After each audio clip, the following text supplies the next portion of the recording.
When most people think of biblical prophets, they name Isaiah, Jeremiah, Ezekiel, or Daniel, towering figures whose words echo through both Jewish and Christian traditions. Yet in the shadows of these canonical voices stands Ezra, the scribe. To the average churchgoer, Ezra is remembered only faintly as the man who helped rebuild Jerusalem's temple after the Babylonian exile. His book in the Old Testament is short, historical, and often skipped in Bible studies. But hidden beyond those well-known pages lies a deeper, more haunting layer, the Apocalypse of Ezra, also known as 4 Ezra or 2 Esdras. A text that dared to ask questions so raw, so unsettling, that later councils and compilers pushed it to the margins. To understand why Ezra became the forgotten prophet, we need to picture the setting of his life. The Babylonian Empire had crushed Jerusalem, reduced the temple to ashes, and dragged its people into captivity. Later, under Persian rule, a small remnant was allowed to return home. Ezra was a priest and scholar, passionate about restoring God's law to a people battered by exile. He reintroduced the Torah, taught the festivals, and worked to purify religious practice. In this sense, he was not unlike Moses, a reformer who gave structure after chaos. But Ezra was also a man plagued by questions. He saw the suffering of his people and the arrogance of their conquerors. He wondered, as many of us still do, if God is just, why do the wicked thrive while the righteous perish? This inner struggle gave birth to the visions that form the Apocalypse of Ezra. Unlike the more straightforward historical accounts in the canonical book of Ezra, the apocalyptic text plunges into visionary experiences filled with angels, beasts, cosmic battles, and promises of restoration. The Ezra of this text is less a historian and more a mystic, wrestling with divine mysteries. He is desperate for answers, and he is bold enough to demand them from God's messengers. It is worth pausing here. In most biblical stories, prophets deliver God's message to the people. They speak with authority, announcing judgments or promises without hesitation.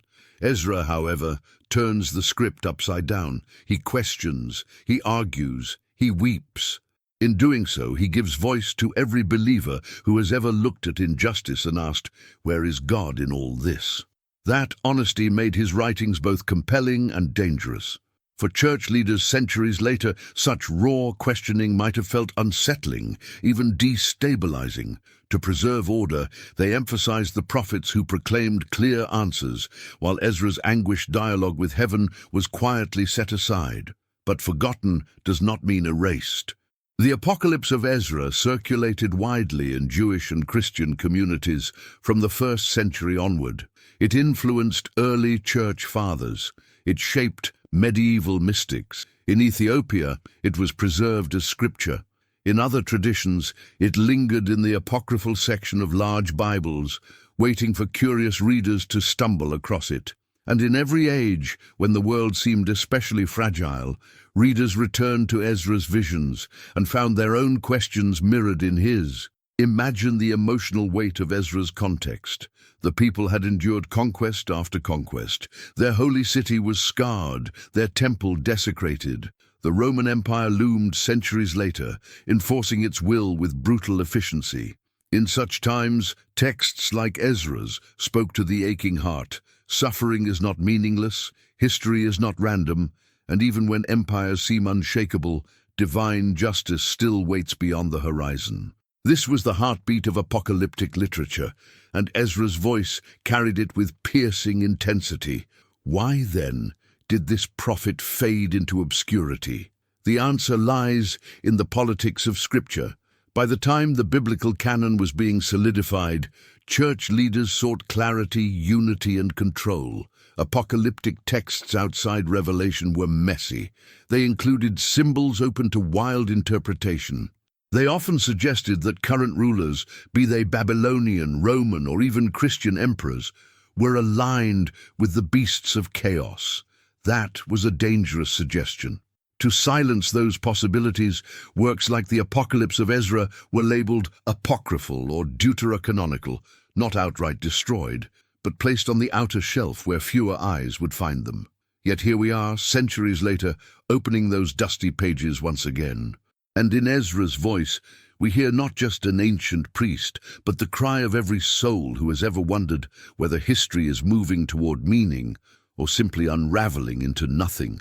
His forgotten prophecies remind us that faith is not blind acceptance. It is wrestling with mystery, demanding light in the darkness, and daring to believe that even in exile God still speaks. This is where our journey begins.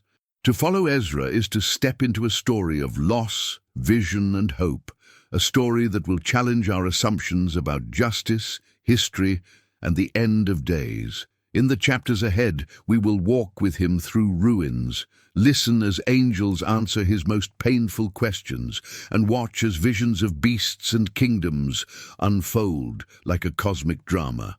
But for now, remember this: the forgotten prophet is not truly forgotten. His voice still waits, and it has much to say. Picture Jerusalem after the exile, the once glorious city reduced to rubble, its temple, once filled with singing, incense, and gold, lying in charred fragments. For the Jewish people, this was not simply the loss of a building. It was the collapse of their identity, their connection to God's presence, their very sense of being chosen. Imagine standing among the stones, the silence broken only by the wind, and wondering if the covenant had been shattered beyond repair. This is the world Ezra inherited, a world defined by ruins. When people returned from Babylon, hope and despair collided. On one hand, they were free to rebuild. On the other, they faced constant reminders that they were a shadow of what they had once been. The temple that Solomon built with splendor was gone. Their numbers were few. Their enemies mocked them. Every time they lifted a stone to rebuild, they remembered the temple's former glory and felt the sting of loss. In this fragile atmosphere, Ezra stepped forward not only as a priest and scholar, but as a man burdened with questions that went far beyond architecture. He looked at the rubble and asked, "Where is God in all of this?" The Apocalypse of Ezra captures this tension vividly. It was written in the shadow of devastation, likely around the 1st century, when Rome dominated the world and Jerusalem once again faced destruction. The text reflects the cries of a people who had lost everything, not just once, but repeatedly. Every empire that rose seemed to grind them down further. Babylon, Persia, Greece, Rome, the cycle of conquest and oppression seemed endless. In this bleak landscape, Ezra's voice became the echo of his nation's despair. But what makes Ezra unique is not simply that he mourned the ruins. It is that he dared to interrogate God about them. He asked why the wicked prosper while the righteous suffer. He asked why Israel, chosen and beloved, was trampled while arrogant nations flourished. He even pressed for answers about death itself, why some die young and others live long, why justice seems delayed. These questions, uncomfortable as they may be, are the very ones believers still whisper in the darkest nights of faith. And in voicing them openly, Ezra became a mirror for human doubt. The ruins of Jerusalem, then, are more than historical detail. They are a symbol. They remind us that faith often begins not in triumph, but in loss. Standing in ruins forces us to confront reality without illusion. Ezra's book acknowledges this stark truth. The world does not always reflect God's justice in obvious ways. Sometimes the righteous are crushed, sometimes evil reigns unchecked. Instead of smoothing over that tension, Ezra insists on wrestling with it. This honesty makes his visions timeless. What we see in this stage of the story is the birth of apocalyptic hope. Apocalyptic literature does not arise when life is peaceful and predictable. It emerges in the ashes, when people yearn for more than political solutions, when they seek divine answers to human suffering. Ezra's apocalyptic visions were not escapism. They were survival. They gave meaning to chaos and pointed toward a justice that transcended history's ruins. It is no coincidence that the text blends raw lament with cosmic imagery. In one moment, Ezra weeps over his people's pain, and in the next he sees angelic messengers who lift the veil of history. The ruins become the backdrop for revelation, as if only in devastation could God reveal the deeper story unfolding beneath human events. In other words, when the world lay in pieces, heaven opened its doors to show Ezra what could not be seen by ordinary eyes. This is a pattern worth noticing. Again and again, Scripture shows that clarity often comes not in prosperity, but in crisis. Moses met God in the wilderness. Elijah heard his voice not in triumph, but in despair. And Ezra, too, encountered revelation not in a rebuilt temple, but in the ruins of his world. The message is subtle yet profound. Sometimes God speaks most powerfully when everything else has fallen silent. As we move deeper into Ezra's apocalyptic visions, the ruins of Jerusalem will serve as the anchor. They remind us of the stakes. This is not abstract philosophy, but the lived pain of a people struggling to believe in divine justice. Every vision Ezra records is rooted in that soil of loss. Every angelic word answers the cries that rose from broken streets. To understand Ezra's apocalypse, we must first stand among the ruins and feel the weight of despair. And so, this chapter closes not with resolution, but with tension. Ezra has seen the ruins. He has asked the questions. He has felt the ache of injustice. What comes next is heaven's response, a series of revelations that will stretch his imagination and ours, pulling back the curtain on hidden realities. But for now, the silence of the ruins lingers, waiting to be broken. When Ezra looked upon the broken state of his people and the ruins of their holy city, he did not simply sigh and accept it as fate. He wrestled with it. He argued with it. More than that, he brought his protest directly to heaven. Unlike many biblical figures who received visions without question, Ezra initiated a dialogue with God by demanding explanations. His questions were not whispered in fear, they were shouted in anguish. And in this boldness, he became a prophet for every generation that has ever cried. Why, Lord? The Apocalypse of Ezra captures this raw confrontation. In the opening visions, Ezra begins to interrogate God about the very structure of reality. His first great question is about justice. Why does the wicked prosper while the righteous suffer? To Ezra, it seemed upside down. The nations who mocked God flourished with wealth, while Israel, chosen to bear his name, was crushed and humiliated. Ezra wanted to know if divine justice had collapsed, or if human eyes were simply too dim to see it. Then came his second great question. Why is the world so fragile, and why must death come to everyone? Ezra could not reconcile the idea of a good creator with the bitterness of suffering and mortality. He asked why some live long lives filled with prosperity, while others are cut down early, often the very ones who strive to live righteously. These were not academic questions. They came from a man who had watched generations of his people die under the boots of empires. He needed to know whether life had meaning or whether it was all vanity. A third question followed, more daring still. Why does God's promise to Israel seem delayed or broken? Ezra recounted the covenant made with Abraham, the blessings promised through Moses, and the words of prophets who foresaw restoration.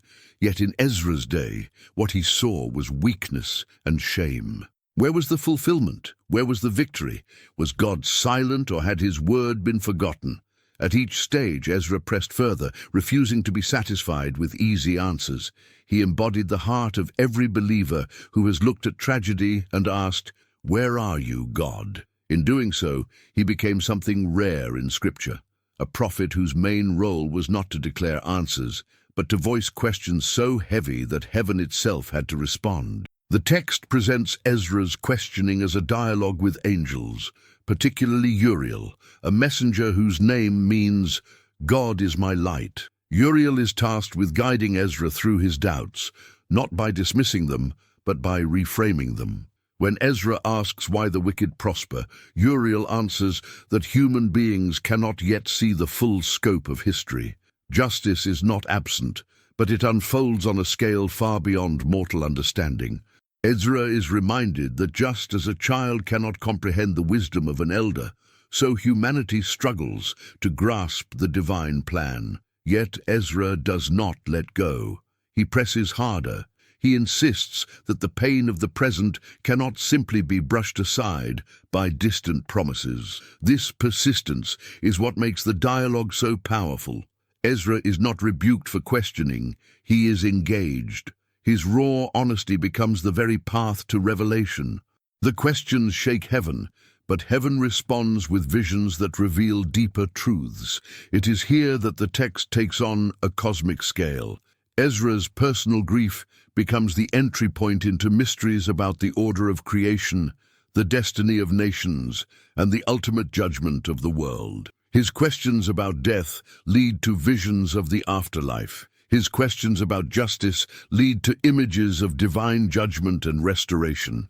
His questions about Israel's covenant lead to glimpses of a coming age when God's promises will be fulfilled beyond human imagination. What stands out most is that Ezra's struggle is not presented as doubt that disqualifies him, but as faith seeking understanding. To question God is not betrayal, it is a form of intimacy. Only those who believe deeply can demand so fiercely. And in that demanding, Ezra models a faith that does not hide from hard realities, but drags them into the light of divine conversation. As readers, we are invited to follow Ezra's example. His questions are our questions. Why does evil thrive? Why do the innocent suffer? Why does death take those we love? Why do God's promises seem delayed? These are not relics of ancient times. They are cries that still echo in hospital rooms, war zones, and sleepless nights.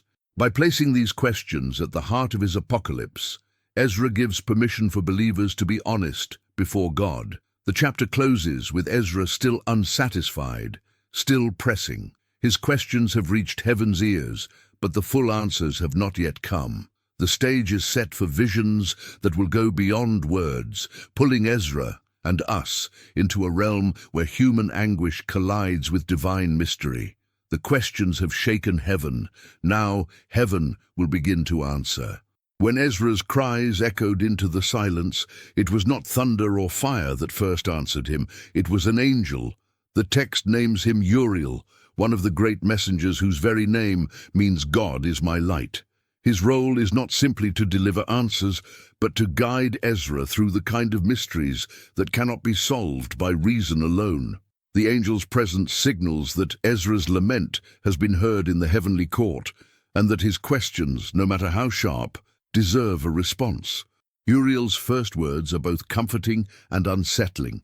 He tells Ezra that human understanding is like a drop of water compared to the vastness of the sea. In other words, Ezra's grief is real, his questions are valid, but his mind cannot hold the totality of God's plan.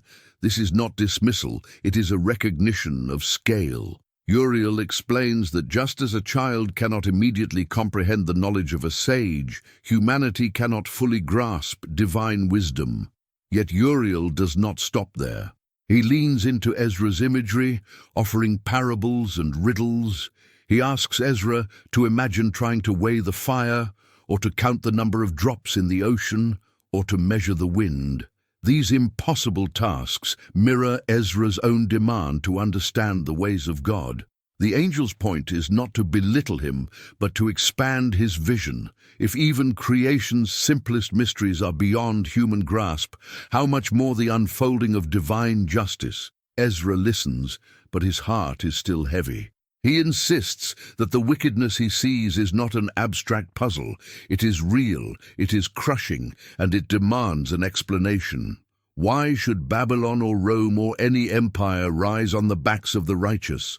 Why does the blood of the faithful water the earth while the arrogant thrive? In response, Uriel shifts from metaphor to prophecy. He begins to reveal that what Ezra perceives as delay is actually preparation. The world, he explains, is moving toward an appointed end. History is not chaos. It is a field in which both wheat and weeds must grow until the harvest is ready. The prosperity of the wicked is temporary, like grass that flourishes in the morning but withers by evening. Their end is certain, but for now, They serve as a backdrop against which righteousness will be revealed more clearly. This answer reframes Ezra's anguish without erasing it. The angel does not promise immediate relief, but he assures Ezra that justice is not forgotten. Every tear, every act of violence, every prayer, nothing escapes the attention of heaven. All is being written down, and all will be reckoned with at the appointed hour. Uriel also speaks of the coming judgment in terms that blend cosmic scale with intimate detail. He describes a day when the Most High will rise to judge not only nations, but individuals. The scales will be balanced, and the truth of every heart will be revealed. To Ezra, who had just poured out his own confusion and sorrow, this is both a comfort and a challenge. It means that his cries for justice will not be ignored, but it also reminds him that no one is exempt from scrutiny, not even Israel. Perhaps the most striking part of Uriel's reply is his insistence on patience. He tells Ezra that the end is not delayed but carefully measured, like a woman's pregnancy. Just as no child can be forced into the world before its time, so too the age to come cannot arrive before its appointed season. Pain must run its course. History must reach its fullness, and only then will the divine harvest begin.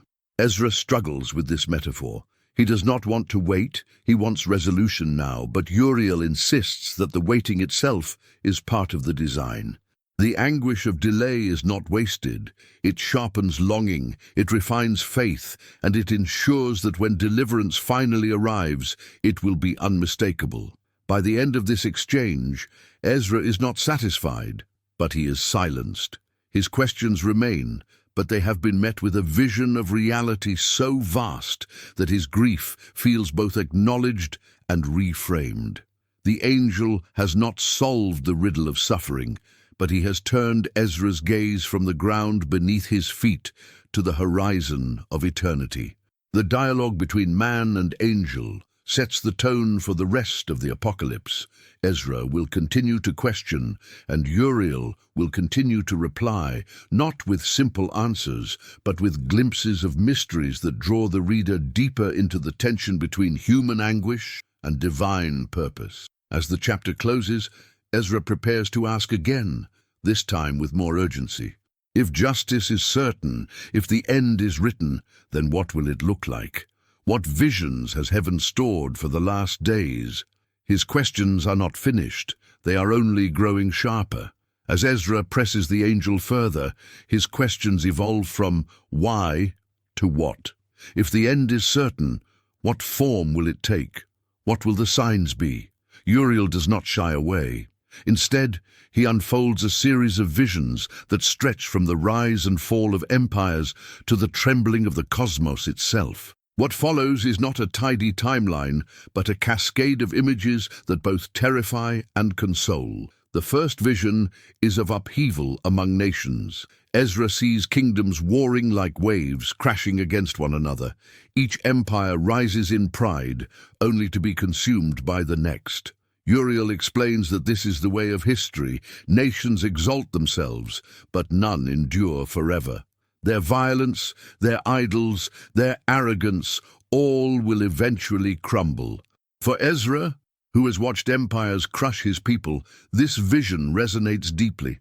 It tells him that Babylon, Persia, Rome, all are temporary actors on a stage they do not control. The second vision shifts from politics to nature.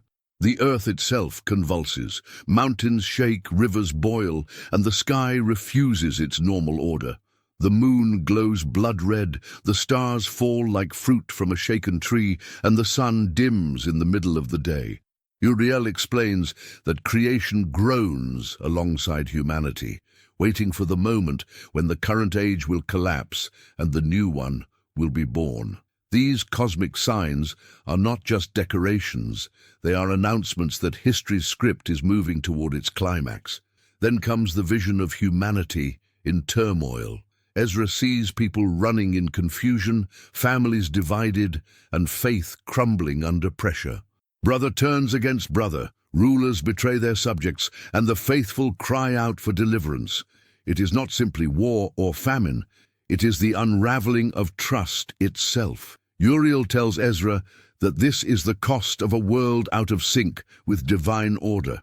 As injustice multiplies, the bonds of society fray, and only those rooted in the Most High will stand firm.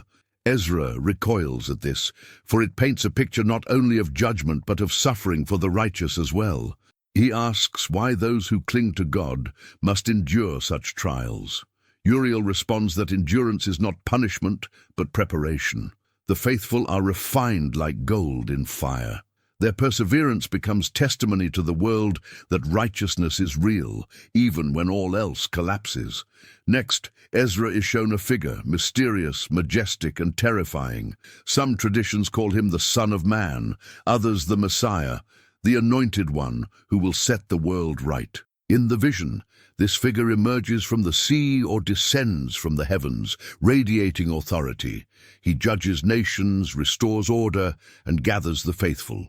Uriel makes clear that this is no ordinary king, but one appointed from before time, chosen to execute the final stage of God's plan. This revelation stirs something in Ezra. Amid the chaos and collapse, the vision of a deliverer offers hope. The angel emphasizes that while nations rage and creation groans, the Most High has not abandoned his people. A leader, a redeemer, has already been chosen. His arrival will mark the dividing line between the present age of corruption and the future age of justice. Ezra's vision then plunges into the reality of judgment. He sees books opened, records of every deed, word, and hidden thought. Angels stand ready as witnesses. The wicked tremble, their arrogance dissolved, while the righteous shine like stars in the firmament. Ezra is struck by the intimacy of this judgment. It is not just empires weighed in the balance, but individuals. No act of cruelty is forgotten, no act of kindness overlooked. Uriel explains that the scales of justice are not delayed. They are waiting for this moment. The patience of God is not neglect, but mercy, giving humanity time to repent. But when the day arrives, the reckoning will be complete. For Ezra, this is both terrifying and comforting. Terrifying because none escape examination. Comforting because it means that the suffering of the faithful is not wasted. It will be vindicated. The chapter concludes with a final haunting image, a great fire sweeping across the earth, consuming corruption, purifying what remains, and making way for a new creation. Ezra trembles at the sight. But Uriel reassures him that fire in God's hands is not only destruction, but renewal. What is burned away is not the essence of the world, but its defilement. What emerges on the other side is a creation aligned at last with divine order. Ezra stands silent, the weight of the visions pressing into his soul. He has glimpsed the fall of nations, the groaning of creation, the suffering of humanity, the arrival of a deliverer, the judgment of individuals, and the purification of the world. It is too much to contain, yet it is the answer to his cries. Justice is not absent. It is on the horizon, rising with the dawn of a new age. If Ezra's earlier visions revealed the vast sweep of history, Uriel now narrows the focus. He begins to speak of specific signs that will mark the final approach of the end. These signs are not random disasters, but carefully measured events, appointed long before time began. For Ezra, whose heart longs to know when justice will arrive, these revelations are both electrifying and sobering. The angel explains that the first sign will be unrest among nations. Kingdom will rise against kingdom, not only in open war, but in subtle betrayal. Alliances will shatter, rulers will turn on one another, and treaties once thought unbreakable will collapse overnight. Ezra is told to picture nations as restless seas, their waves clashing and tearing at each other with increasing fury. For him, this image is all too familiar. He has lived through exile. He has seen the tides of empire sweep over Israel. Now he is told these convulsions are but the beginning. The second sign concerns the natural world. Uriel speaks of famine, drought, and pestilence. Fields that once produced abundance will yield thorns, rivers will dry, and the earth will groan under the weight of corruption. Disease will spread not only among humans, but across animals and plants, a reminder that the whole creation shares in humanity's disorder. Ezra listens, realizing that suffering is not confined to one people, but radiates through the entire fabric of existence. The third sign is more startling still, the distortion of human hearts. Uriel describes a time when love will grow cold, when families will fracture, when trust between friends will vanish. Children will rise against parents, and communities once bound by covenant will crumble into suspicion. Violence will become common, greed unrestrained, and truth a rare and fragile treasure. Ezra shudders at this, for he knows that when morality collapses, no wall or army can protect a people. Yet the angel does not stop. The fourth sign will be celestial. The heavens themselves will give warnings that cannot be ignored.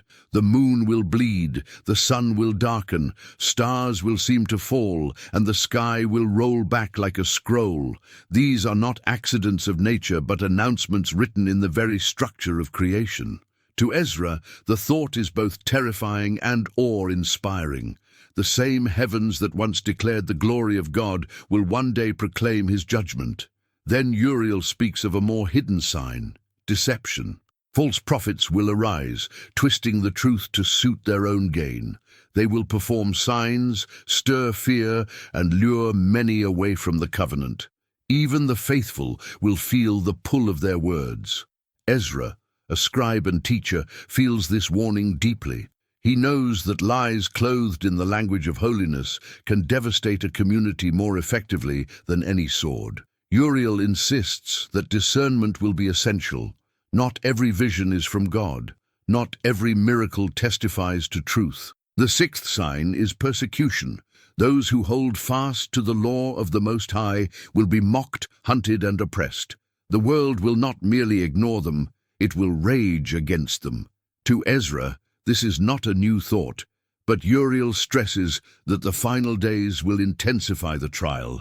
Faith will cost more than reputation or comfort. It may cost life itself. Yet this suffering, the angel assures him, will not be in vain. The blood of the righteous will cry louder than any trumpet, testifying that the covenant endures. Finally, Uriel describes the sign of hope, the coming of the chosen one, the Messiah. Amid wars, famine, betrayal, and cosmic upheaval, a figure of divine authority will appear. He will not come as a shadow, but as a light brighter than the chaos around him. The nations will tremble, the faithful will rejoice, and the line between the present age and the age to come will be drawn clearly at last. Ezra listens, overwhelmed. Each sign piles upon the last, painting a picture of both terror and hope. It is not a future of quiet decline, but of decisive upheaval. History is not drifting, it is rushing toward a climax that cannot be stopped. And within that climax, every act of injustice and every cry for mercy will be brought into the open. When the angel falls silent, Ezra feels the weight of what he has heard. These signs are not just abstract symbols. They are warnings that demand vigilance. They remind him that the end is not random, nor is it far away. It is as close as the next turn of history's tide. Uriel does not tell Ezra when these signs will appear, only that they will. The message is clear. The timing belongs to God, but the certainty belongs to all who listen. As Ezra steadies himself from the torrent of signs, Uriel turns his gaze toward a subject both dreadful and necessary: the destiny of the wicked. For if the faithful long for justice, justice must also mean reckoning. Ezra, whose heart carries the weight of his people's exile, knows the sorrow of oppression. Now he must hear what will become of those who corrupt the earth and rebel against the covenant. Uriel speaks plainly. The wicked are not forgotten, nor do they escape. Though they may thrive for a time, their triumph is only a shadow, destined to dissolve in the light of judgment. The angel reminds Ezra that the Most High watches every act, records every word, and weighs every motive. Nothing hidden will remain concealed when the appointed hour comes. Ezra feels both relief and trembling, relief that wrongs will not be ignored, trembling because no soul is entirely free of stain. The angel describes the judgment in images meant to sear themselves into memory. The arrogant will be brought low. Those who built palaces on blood will see them turned to ash. The merchants who enrich themselves through lies will face poverty more complete than any they inflicted. The soldiers who oppress the innocent will be swallowed by the very violence they unleashed. Justice will not be abstract. It will meet each soul according to its deeds. Yet Uriel also reveals something deeper. The wicked are not punished only for outward acts, but for their refusal to turn back. Time after time, prophets were sent, warnings were given, signs appeared, but pride blinded them. They despised correction and mocked repentance.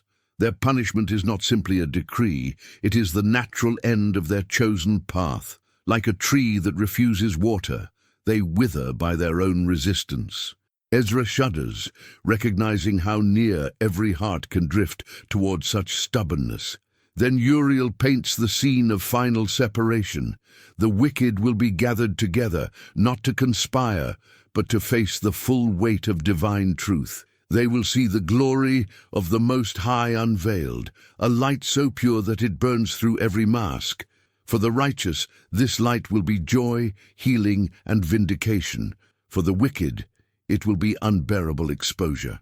Their shame will rise like smoke, their excuses will vanish, and their rebellion will crumble into silence. Ezra listens, struck by the irony.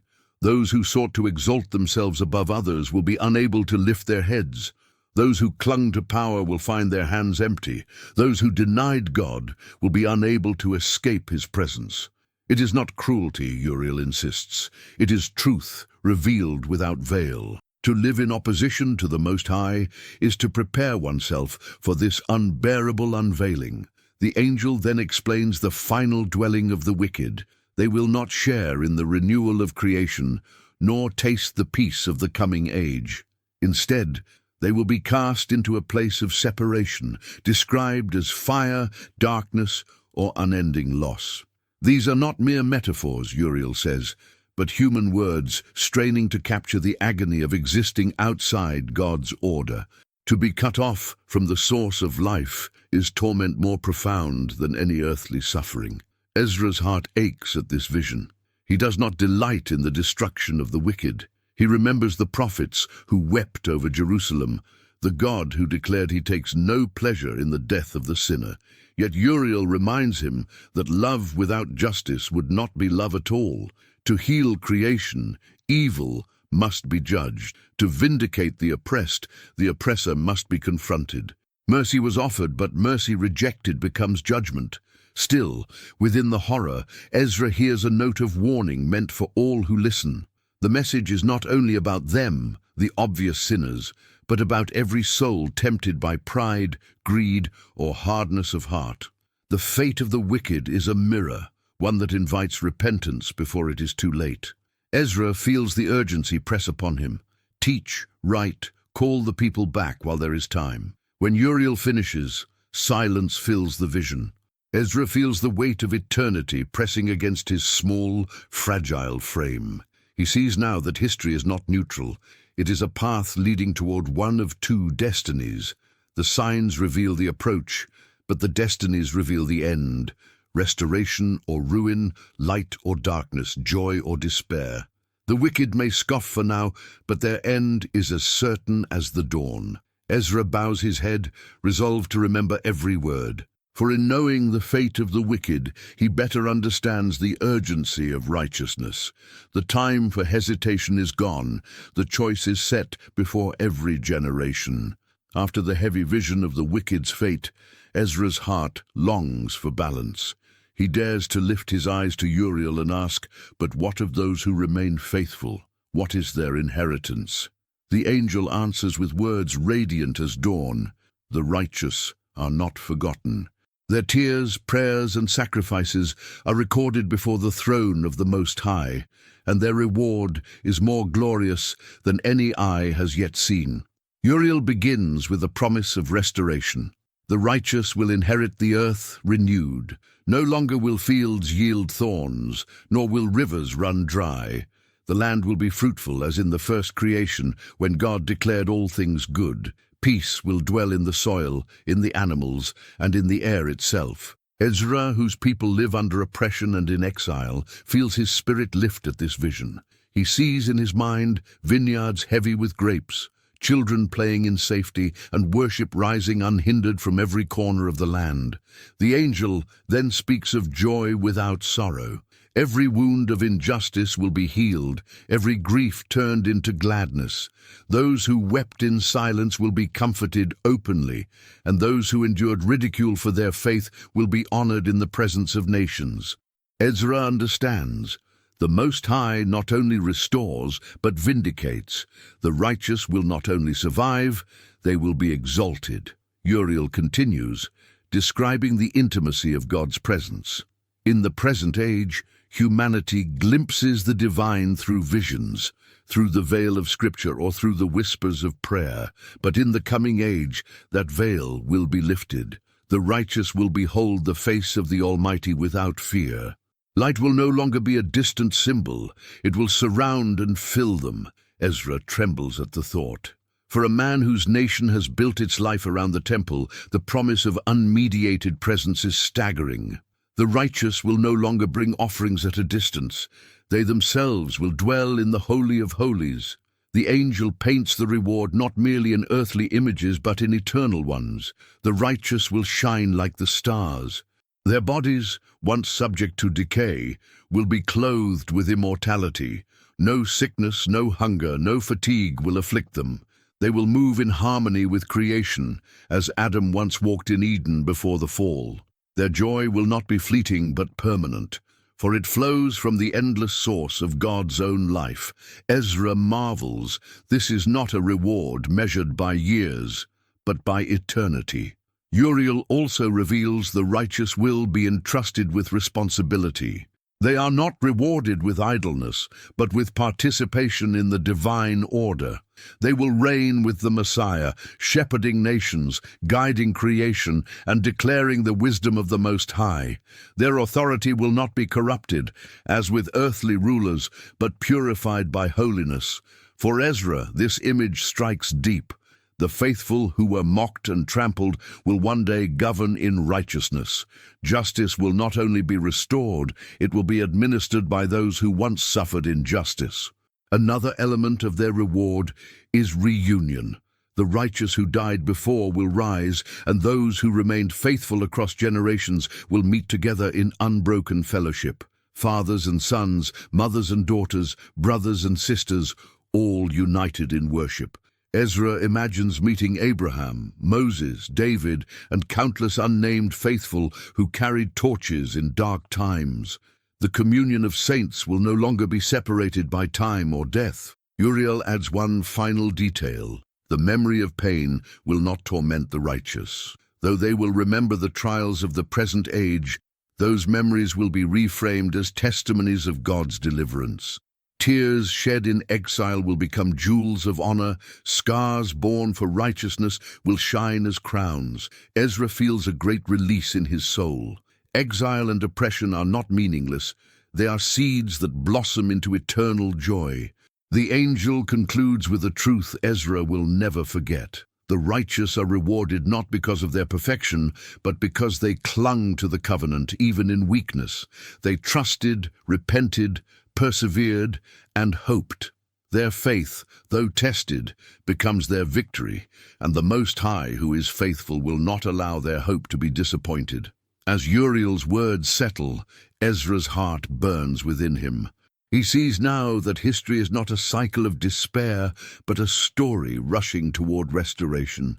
The wicked will face ruin, but the faithful will inherit a kingdom beyond imagination. For Ezra, weary scribe of a broken people, this vision is more than comfort. It is fuel for endurance.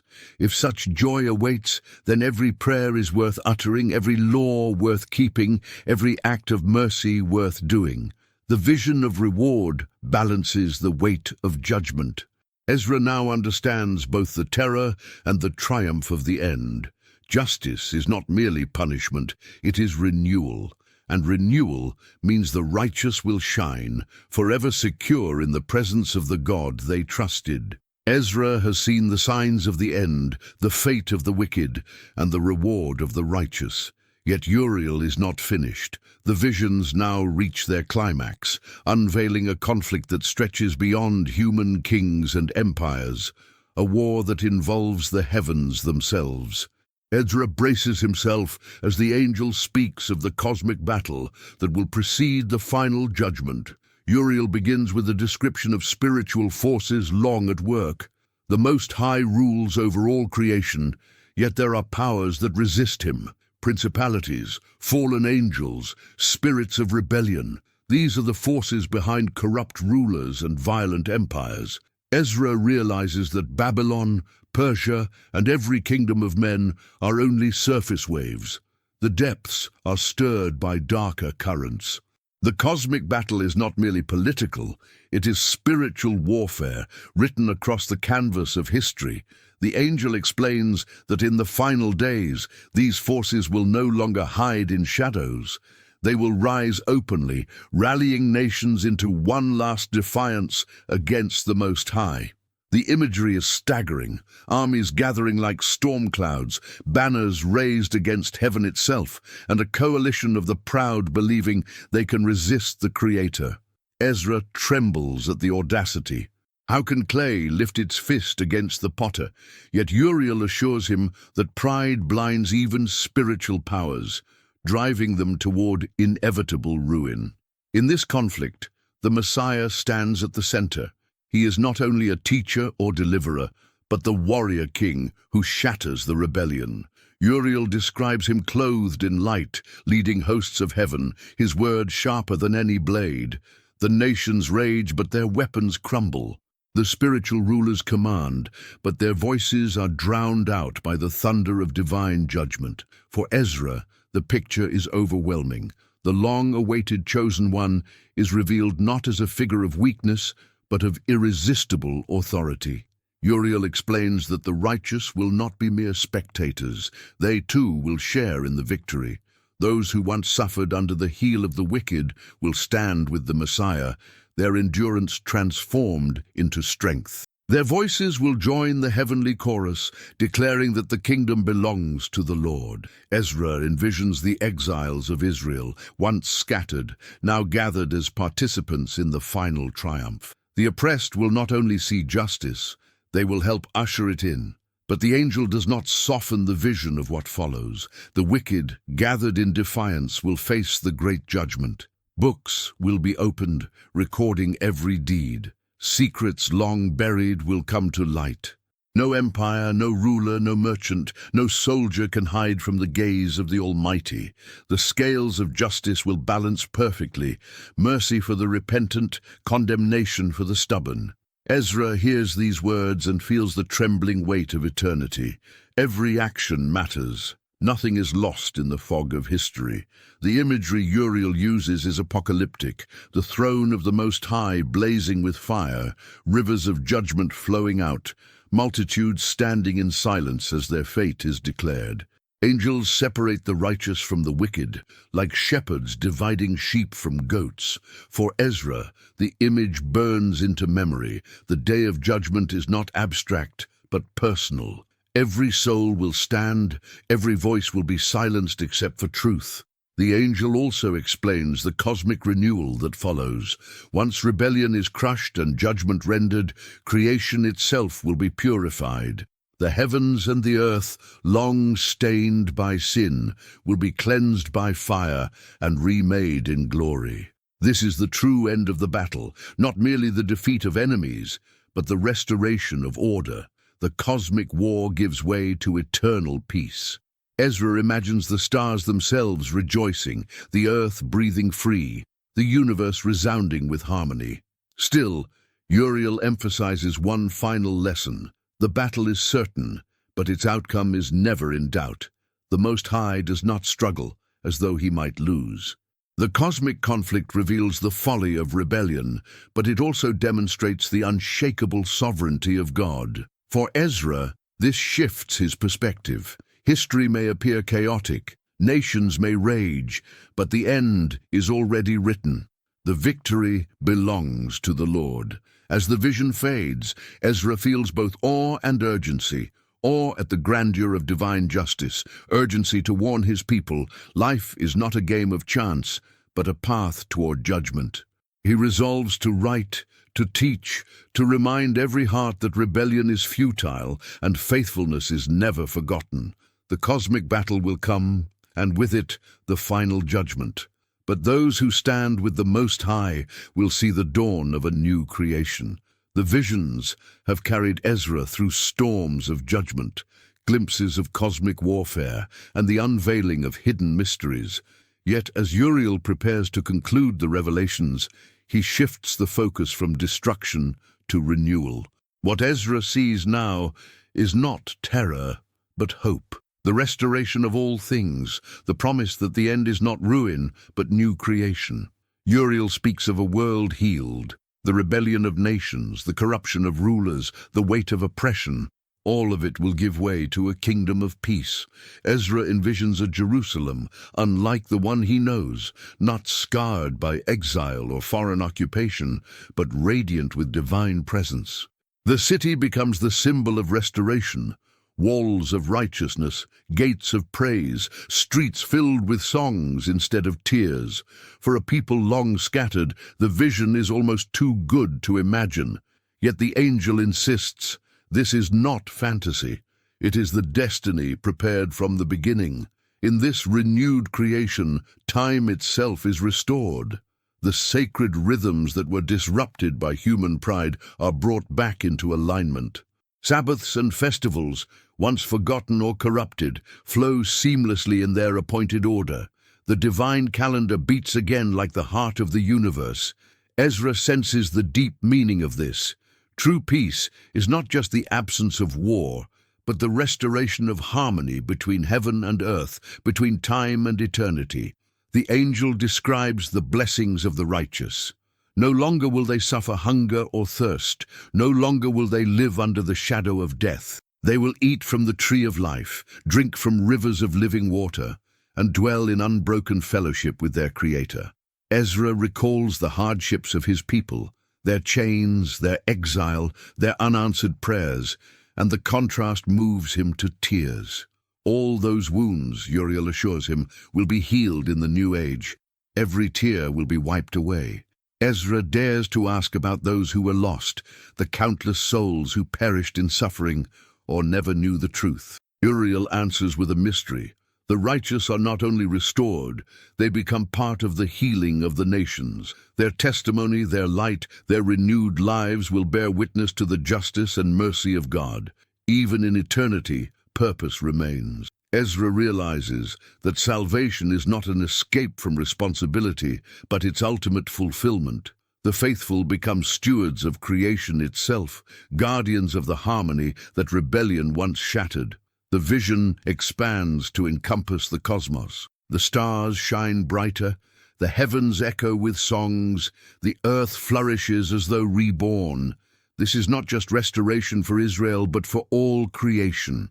What was broken at the beginning is healed at the end.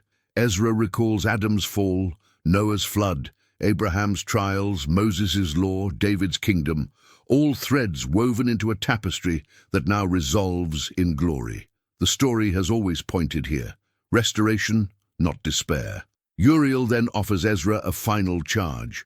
These words are not for you alone, the angel declares. Write them, speak them, share them with the faithful. For though the days grow dark, the promise shines brighter. Let no one think that evil has the last word. Ezra feels the weight of this commission. The visions were not meant to paralyze him with fear, but to ignite him with hope. He must carry this message to his people, and through his writings, to generations yet unborn. The prophet reflects on the journey. He had begun in sorrow, lamenting exile, questioning the justice of God. Now he ends in assurance. The questions remain, but they are framed within a greater vision. The God who allows struggle is also the God who guarantees restoration. Ezra's heart, once heavy, is now steady. He can endure because he knows the end is secure. As the vision closes, Ezra sees one last image, a dawn breaking over the ruins, light spilling across valleys once filled with shadows. It is the eternal sunrise, the promise that after night comes morning, after exile comes homecoming, after judgment comes peace. The angel's voice lingers like an echo. Hope endures. The Most High is faithful. The end is restoration. With that, Ezra awakes, still trembling, still burdened, but also filled with unshakable hope. He takes up pen and parchment, determined to preserve every word. The apocalypse of Ezra is not just a vision of terror, but a proclamation of eternal hope. The story of humanity ends not in defeat, but in renewal, not in chaos, but in perfect order, not in despair, but in joy everlasting. Ezra lifts his eyes to the heavens and whispers a prayer. Blessed are you, O Lord, who writes the end from the beginning. Let your kingdom come, and let your will be done. And with that, the visions of Ezra seal themselves in his heart, a testimony that though history trembles, the promise of restoration remains unshaken.